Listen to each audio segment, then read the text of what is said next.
The world had teeth, and it could bite you with them anytime it wanted. Trisha McFarland discovered this when she was 9 years old. At 10 o'clock on a morning in early June, she was sitting in the back seat of her mother's Dodge Caravan, wearing her blue Red Sox batting practice jersey, the one with 36 Gordon on the back, and playing with Mona, her dog. At 10:30, she was lost in the woods. By 11, she was trying not to be terrified, trying not to let herself think, "This is serious. This is very serious." Trying not to think that sometimes, when people got lost in the woods, they got seriously hurt. Sometimes, they died. The Girl Who Loved Tom Gordon was published in 1999, and it's one of Stephen King's shortest novels, clocking only 224 pages, which for King is basically a grocery list for a weekend. That doesn't mean it's not incredibly powerful and full with suspense, despite it being one of the few novels in his work that has no real evil present. You will see soon what I mean. Our main character is also one of the youngest we will ever find in King's books outside of Danny Torrance back in The Shining. Trisha McFarland is a child, which makes the whole thing even more terrifying for both herself and the reader. If you love going hiking, after this little novel, you might find yourself thinking twice before going to the forest near your home. Hell, you may think twice before taking a shortcut through a park. I'm AdalisaZ, and unfortunately, it's time to get off the path in order to follow Trisha McFarland, the girl who loved Tom Gordon.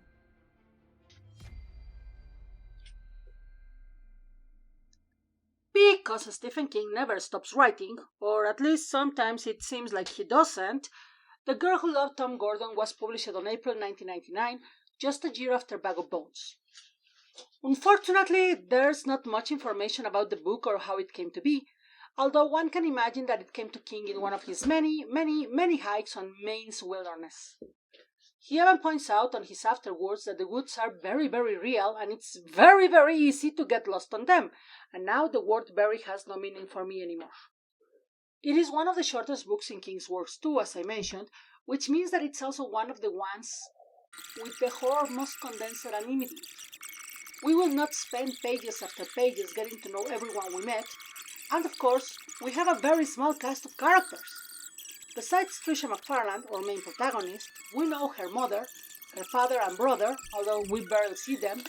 We have one drunken farmer at the very end, one pedophile red herring that has one scene, and the titular Tom Gordon, who is a figment of Trisha's imagination. That means that we will spend most of the 224 pages of the book with Trisha and her inner thoughts, which may be why it's also one of the few King books that still hasn't had an adaptation to the big or small screen. Chris Romero, widow of the great late George Romero, has been talking about producing one since 2019, and in fact, George himself had also talked about it before, around 206. But the latest news about it was that in 2020, maybe, possibly, perhaps, it would be directed by Lynn Ramsay. But nothing more has been said on that front, so we're talking about one of the longest production limbo for a King book, together with The Talisman. Personally, I think that one of the issues is precisely that we have literally one person on the spotlight for the most part of the story, and she doesn't talk to herself until around the half mark, unlike Jessie from Gerald's Game.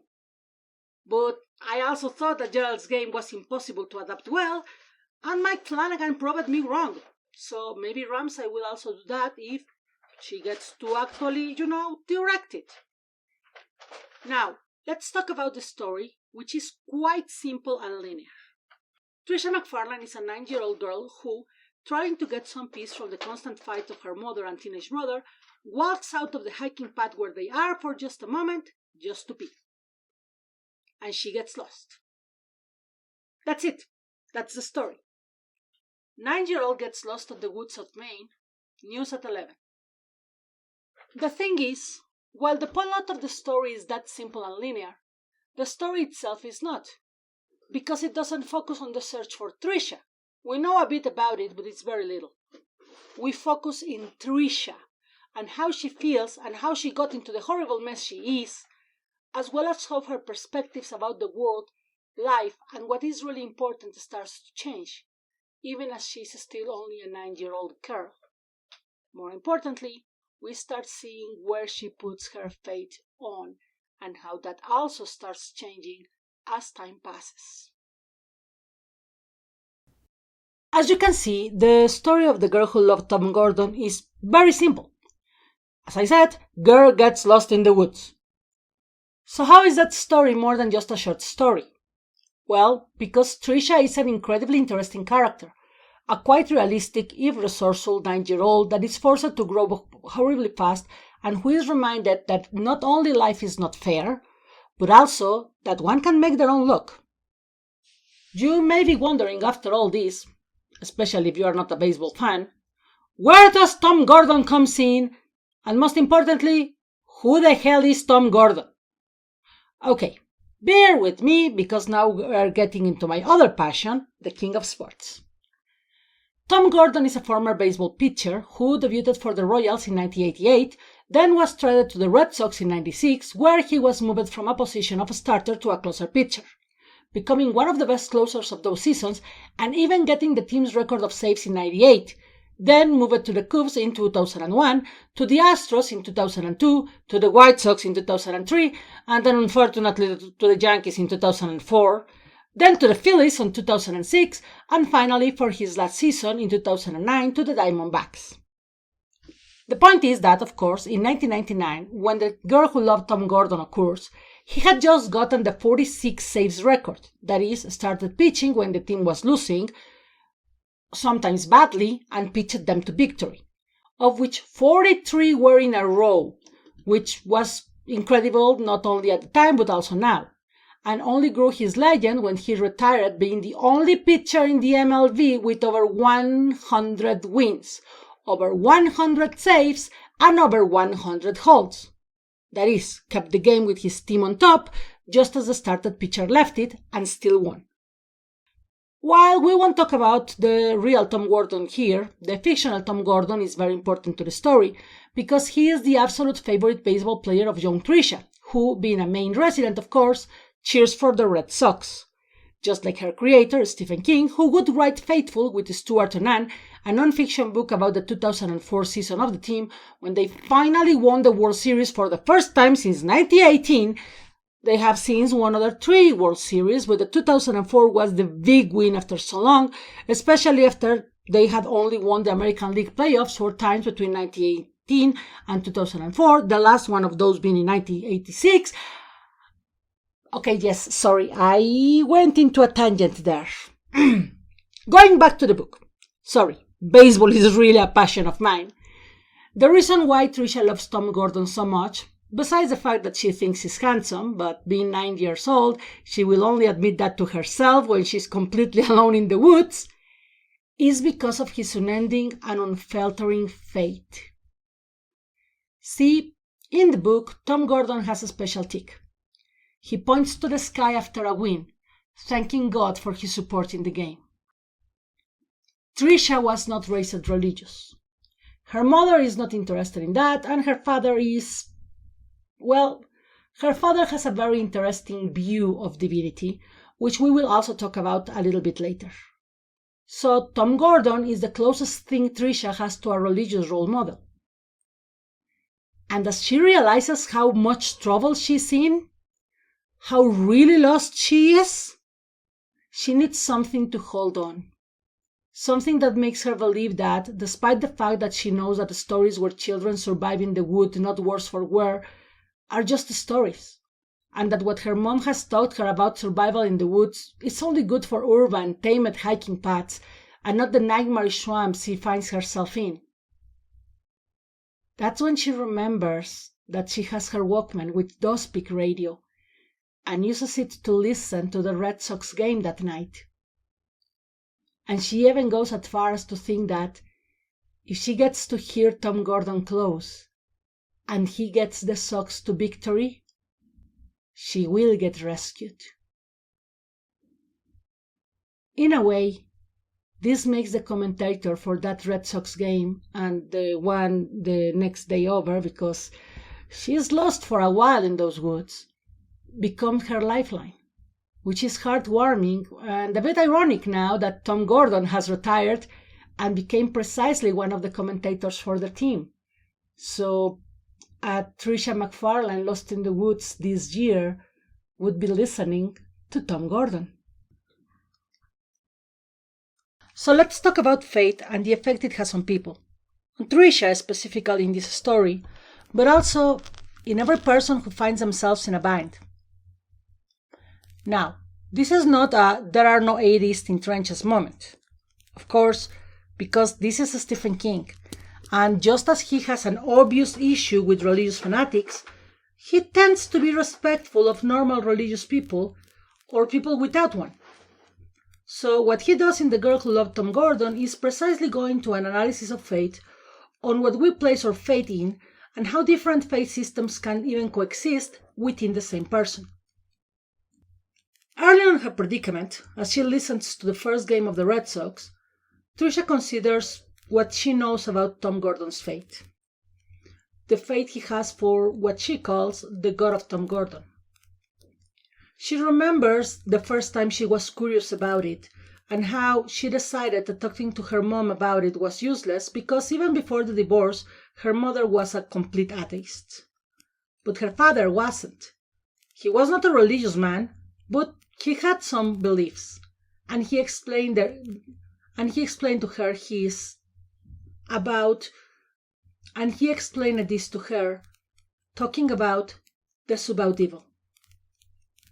Now, the subaudible is a bit hard to explain, so I will let the man who came up with it explain it himself. And here I am quoting directly from The Girl Who Loved Tom Gordon, although I will skip some descriptions and extra dialogues that do not have to do with it. I don't believe in any actual thinking God that marks the fall of every bird in Australia or every bug in India. A God that records all of our sins in a big golden book and judges us when we die. I don't want to believe in a God who would deliberately create bad people and then deliberately send them to roast in a hell he created. But I believe there has to be something. Yeah, something. Some kind of insensate force for the good. Insensate. Do you know what that means? I think there's a force that keeps most drunken teenagers, from crashing their cars when they're coming from their senior prom or their first big rock concert. That keeps most planes from crashing even when something goes wrong. Not all, just most. Hey, the fact that no one has used a nuclear weapon on actual living people since 1945 suggests that there has to be something on our side, huh? Sooner or later someone will, of course. But over half a century? That's a long time. Or, as he also puts it, it's the noise that is always there, but because we always hear it, we don't hear it. So, as she tries to keep her hopes up and her spirits high, Trish has both of those gods to pray to. The god of her hero and the subaudible of her father. She needs to trust that either of them exist, and that she will survive thanks to them, even as she gets sick from the food she eats and the water she has to drink, even as she is more and more lost with every single step she takes. You see, she has been following a river, convinced, due to the books that she read, like Little House on the Prairie, that no matter what, all rivers lead to the ocean, so at some point they have to reach people. But on occasion, her choices are pointedly wrong, as she gets farther and farther away from the search area. And here's where the theory of the subaudible gets the most evidence, as at many times it seems like a miracle that she managed to stay alive. But there is another thing. This is a king's world. And when in king's world we have a force for good, intelligent or dumb, there will be an equal force for evil, just to keep the balance. During a fever dream, or maybe a hallucination, Trisha comes face to face with three hooded figures, two dressed in white, one dressed in black. The ones in white identify respectively as the messenger of the god of Tom Gordon, who happens to look like one of her teachers, and the god of the subaudible, who looks like her father. However, they both tell her that neither of them can help.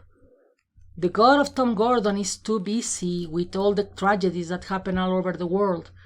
And the god of the subaudible, well, he can't help. He doesn't have the brains for it. The problem is the third figure, the one in black.